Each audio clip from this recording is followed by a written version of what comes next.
Se necesita energía para producir un sonido. La energía produce movimiento. El movimiento produce ondas sonoras. Y las ondas sonoras se mueven y transportan la energía que producen las ondas. Podemos ver cómo pasa esto cuando una baqueta golpea un jam-block, produciendo un sonido que se mueve a través del aire, que transmite la onda sonora. La energía que transportan las ondas sonoras proceden de la baqueta en movimiento. Cada vez que la baqueta golpea el jam-block, crea una rápida vibración en los materiales en los que están hechas las baquetas y el jam-block. La baqueta y el jam-block, al vibrar, empujan las moléculas del aire formando ondas.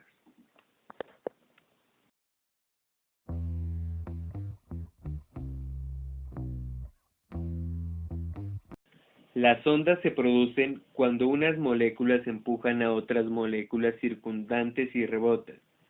Cada serie de colisiones comprime ligeramente el aire, de modo que las ondas son en realidad una serie de compresiones que se mueven desde la fuente de las vibraciones. Una molécula de aire se mueve simplemente hacia arriba y hacia atrás cuando las ondas sonoras atraviesan el aire.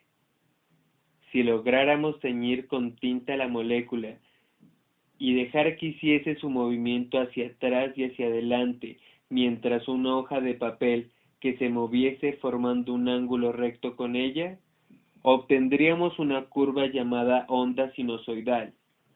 Todo este movimiento atrás y delante de las moléculas producen una serie de compresiones que se transmiten desde las fuentes de las vibraciones en todas las direcciones.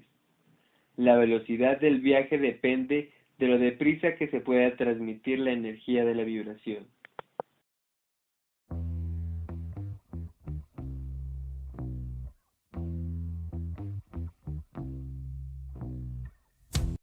Las moléculas de aire están relativamente separadas de modo que el sonido viaja más despacio por el aire que por un medio más denso como el agua. Generalmente, cuando más denso es el medio, más deprisa viaja el sonido a través de él. Pero si no existe un medio, las ondas sonoras no pueden viajar.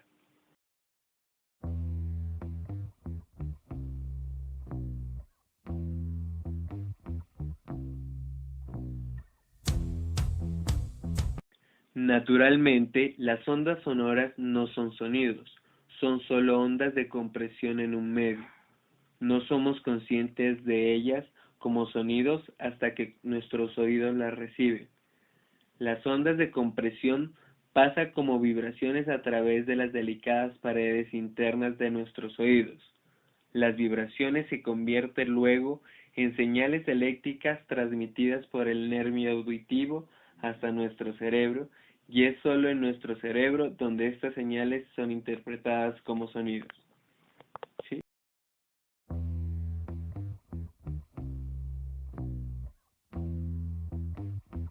Cuando oímos sonidos percibimos muchas diferencias que nos ayudan a distinguir un sonido de otro. Los diferentes sonidos tienen propiedades distintas que el cerebro identifica. Una de ellas es la velocidad. Esta dependerá del tipo de materia que atraviese. En materias cuyas moléculas están separadas, como el aire, el sonido avanza despacio. Por las materias más densas, como el agua, avanza más deprisa. Y en las materias que son todavía más densas, como el acero, la velocidad es incluso mayor.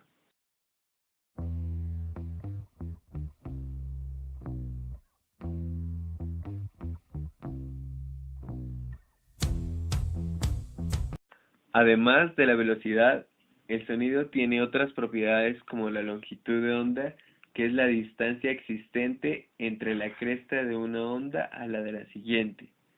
Las vibraciones distintas tienen distintas longitudes de onda, pero sea la que sea, esta longitud continúa siendo igual por mucha distancia que recorra la onda.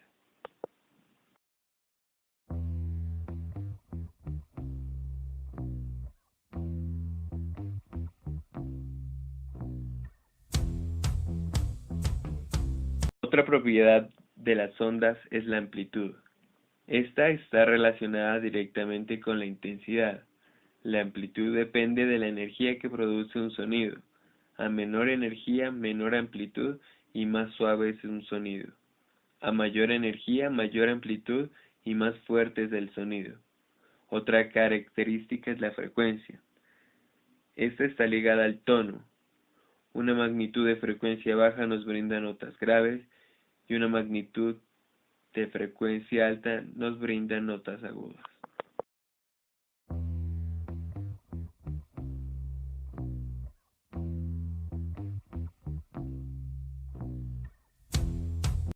Una característica más es el timbre, pero para poder explicar lo que es el timbre necesitamos hablar de dos cosas más, el concepto de los armónicos y de la resonancia.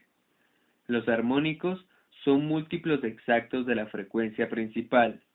Estas frecuencias adicionales de vibración proporcionan características especiales haciendo un sonido más robusto. Los puntos que separan cada sección vibrante se llaman nodos. En ellos no producen ninguna vibración. Los armónicos suelen ser de un tono más agudo y de volumen más bajo que el tono fundamental. La resonancia es la transmisión de una vibración de un cuerpo a otro si coinciden las frecuencias o sus múltiplos. Los armónicos y las resonancias son las claves que determinan el timbre.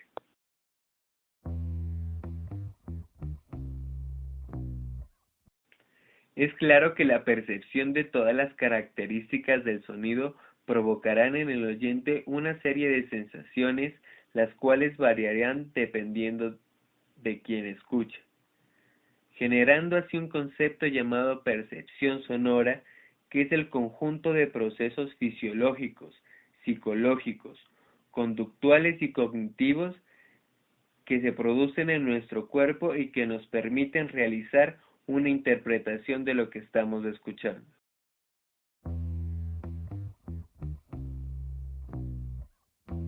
La percepción sonora se da en 5 fases: detección, discriminación, identificación, reconocimiento y comprensión. El entrenamiento auditivo es una buena herramienta para lograr determinar y distinguir qué aspectos enriquecen la sonoridad de una señal de audio. Para lograr comprender el concepto de lo que es calidad musical, tenemos que saber que la música, como un fenómeno artístico, acústico y análogo, en sí misma no puede definir como bueno o malo un producto sonoro, teniendo en cuenta que la principal característica de la música es que se denomina como arte, entendiendo esto la producción subjetiva de obras sonoras, visuales o conceptuales. Después de tener claro este concepto de subjetividad, podemos abordar el campo físico de la producción de ondas, que hacen que el oído educado entienda y diferencie elementos que hacen más agradable la música. Entre ellos tenemos la coordinación rítmica, referida a la exactitud matemática en la que se producen los sonidos, haciendo que el fenómeno acústico sea más exacto, que en términos musicales se llamaría el ensamble.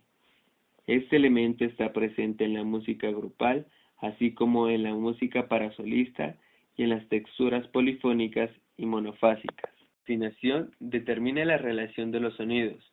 Dentro de la teoría de la música existen estructuras que necesitan que este elemento esté claro, teniendo en cuenta que el carácter de precisión en la música es muy importante. Además, la música se escribe generalmente sobre bases armónicas, lo que genera una necesidad mucho más grande de ser exacto con esto. Esto se refiere a cómo el artista representa una obra, la calidad en la expresión, el entendimiento de las cualidades artísticas y técnicas de la obra y la originalidad son factores determinantes para este elemento.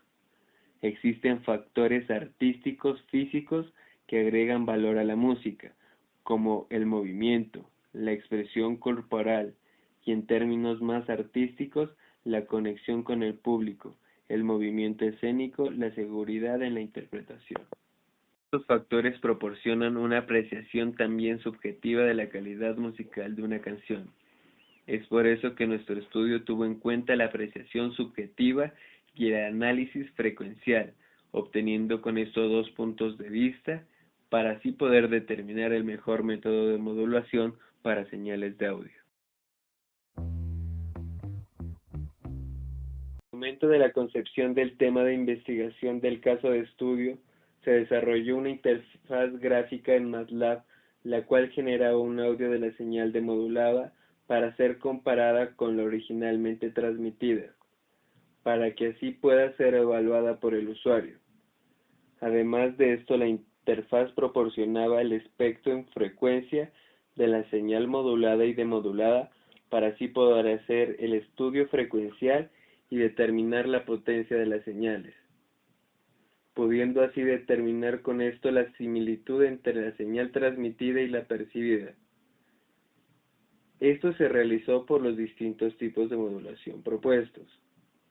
Estas pruebas consistían en un examen acerca de cómo las personas percibían una señal de audio ante diferentes medios de transmisión y ante diferentes modulaciones.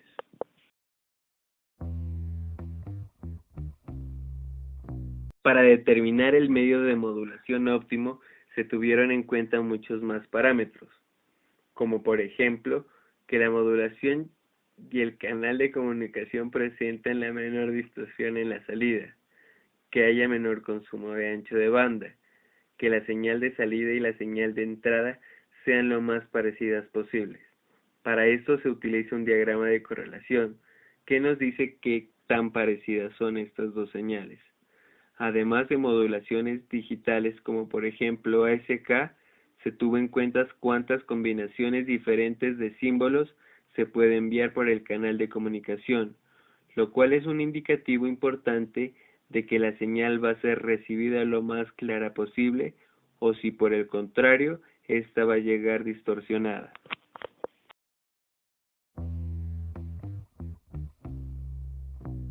La aplicación de la encuesta de percepción de los diferentes tipos de canales y modulaciones se hizo en MATLAB, en donde se obtienen los valores de percepción de cada uno de los evaluadores.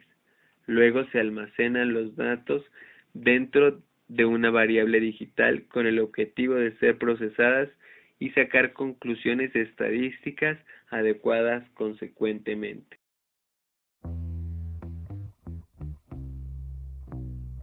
Para la prueba de percepción musical se contó con la ayuda de 6 estudiantes del Conservatorio de Música de la Universidad de Caldas, quienes amablemente colaboraron con el desarrollo de la actividad. A ellos se les presentaron 12 resultados distintos de modulaciones de una señal, originalmente adquirida por la grabadora de sonido de una computadora portátil, con extensión .wav, que es la extensión de mayor utilización en MATLAB para el procesamiento de señales de audio. Los diferentes tipos de modulaciones utilizadas fueron AM y FM, que corresponden a modulaciones analógicas, además de ASK, FSK, PSK y PSM, que corresponden a modulaciones de tipo digital. Además, se utilizaron dos tipos diferentes de canales de comunicación para una comparación adecuada. Estos fueron comunicación por Bluetooth 3.0 y fibra monomodo.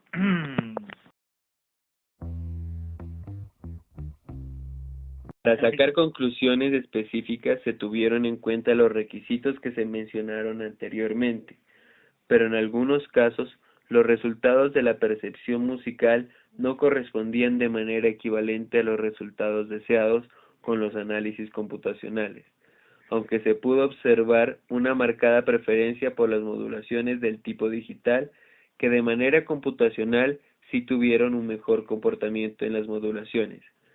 Además, en el comparativo, utilizando los dos tipos de canales, se pudo determinar que utilizando un canal de comunicación por fibra monomodo presenta mejores resultados que el utilizar Bluetooth.